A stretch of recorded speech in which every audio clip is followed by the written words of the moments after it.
Si Agrat Bat Malat, isang pangalan na puno ng misteryo at allure, ay kilala sa Jewish mythology.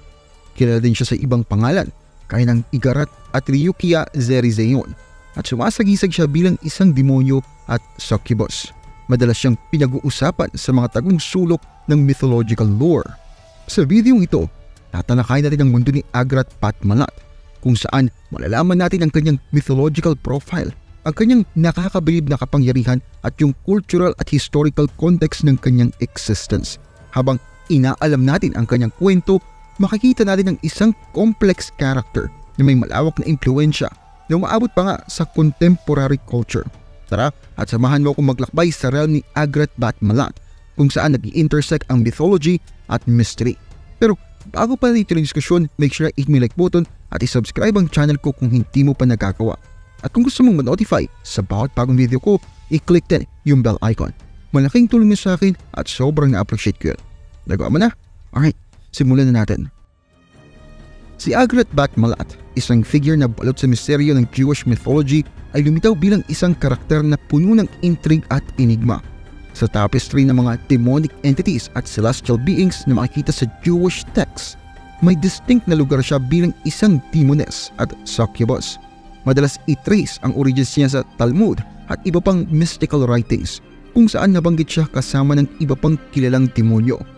Ang pangalan niya na Agrat Bat Malat ay may ibig sabihin sa Hebrew na nagbibigay ng hint sa nature niya at sa cultural perceptions sa role niya. Yung Agrat at Malat ay may koneksyon sa pagsasayaw o circular motion. Marahil ay tumutukoy sa kanyang seductive at enchanting nature. Nagbibigay din ito ng pananaw sa kung papaano siya nakikita ng ancient scholars at mystics. Bilang isang succubus, karaniwang ipinapakita si Agrat Bat Malat na may blend ng terrifying at alluring characteristics.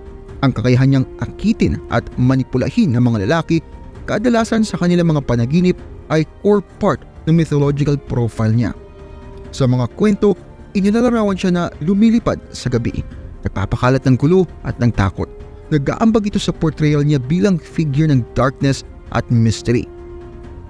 Higit pa sa pangaakit, ang kapangyarihan ni Agrat Bat Malat ay kadalasan naiuugnay sa abilidad na makontrol at mamanipula ang panaginip, mabago ang realidad at kaya niya ring maimpluwensyahan ng mga pangyayari sa human world. Ginagawa siyang isang figure ng fear at fascination sa Jewish lore. Kinakatawan niyang dual nature. Sa isang side, simbolo ng destructive at chaotic energy, at sa kabila, representasyon ng unbridled, almost supernatural feminine power. Sa broader context ng Jewish demonology, stand out talaga si Agrat Bat Malat bilang isang malakas na entity. Yung interaction niya sa iba pang mga demonyo, anghel at kahit sa Diyos, as some text suggests, ay pinapakita ang kanyang complex at multidimensional character. Nagdadagdag ito ng depth sa mythological narrative niya na nagpapakita ng cosmic struggle sa pagitan ng masama at mabuti, order at chaos. Ang appearance niya, though hindi consistent sa text, ay madalas pinagsasama ang elements ng beauty at terror. Nag-e-enhance ito ng allure niya habang ipinapakita rin yung panganib na daladala niya. Sa itong portrayal na nagpapakita ng broader theme ng temptation sa maraming religious at mythological traditions, kung saan intertwined ang allure at danger. Sa Jewish mythology, hindi basta-basta si Agrat Bat Malat. Malalim ang kanyang papel sa iba't ibang kwento. Ipinapakita ang iba't ibang aspeto ng kanyang komplikadong karakter. Mahalagang papel ni Agrat Bat Malat bilang disruptor ng peace at nagdadala ng bangungot. Madalas, ginugulo niya mga panaginip ng mga tao, hindi lang para akitin, kundi para maghatid ng takot at ng gulo. Parang warning ang mga kwentong ito na mag-ingat sa temptation at sa panganib na mawala ang moral compass. Dahil nga gabi siya kumikilos, may dagdag na mystery at fear sa alamat niya. Ginagawa siyang simbolo ng mga hindi kilalang panganib na nag-aabang sa dilim. Sa ibang kwento, nakikita si Agrat Bat Malat na nakikipag-ugnayan sa iba pang demonyo at kilalang figures sa Jewish mythology. Minsan, kasama niya si Lilith, isa pang makapangyarihang demonyo, na nagpapahiwatig ng isang uri ng hierarchy o kapatiran sa mythological world. Hindi lang ito tungkol sa kapangyarihan, kundi pati na rin sa komplikadong ugnayan at dynamics sa spiritual world ng Jewish lore. Interestingly na itinatampok si Agrat Patmalat bilang isang simbolo ng hustisya o paghihiganti. Sa mga kwentong ito, kahit malevolent siya, may sense ng poetic justice. Tinatarget niya mga nagkasala o lumihis sa tamang landas. Parang dark agent siya ng moral balance. Ipinapakita nito ang mas malalim na pag-unawa sa morality sa Jewish mythology. Lumalawak ang impluensya ni Agrat Patmalat mula sa espiritual patungo sa material na mundo. May mga alamat na nagsasabing naka-influence siya sa mga pangyayaring pangkasaysayan o sa mga buhay ng mga mahahalagang tao. Binibigyan siya nito ng kahulugan ng omnipresence at power. Pinapatibay ang kanyang estado bilang isang powerful force sa mythological universe. Madalas, nagtatapos ang mga kwento ni Agrat Patmalat na may aral o moral takeaways.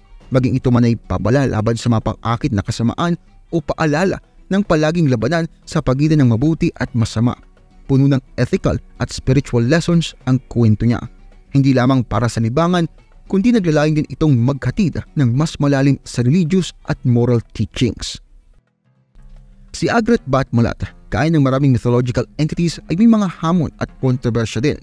Lumalabas ang mga komplikasyon na ito dahil sa nature ng kanyang karakter, portrayal niya sa iba't ibang text at sa interpretation na natatanggap niya over time.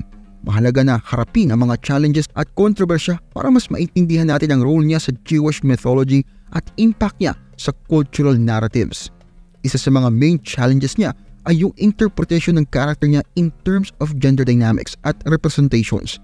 Bilang isang makapangyarihang babaeng demonyo na madalas inilalarawan gamit ang kanyang sexualidad bilang sandata, si Agrat Patmalat ay maaring ituring na kumakatawan sa mga historical fears at stereotypes tungkol sa sexualidad at kapangyarihan ng kababaihan.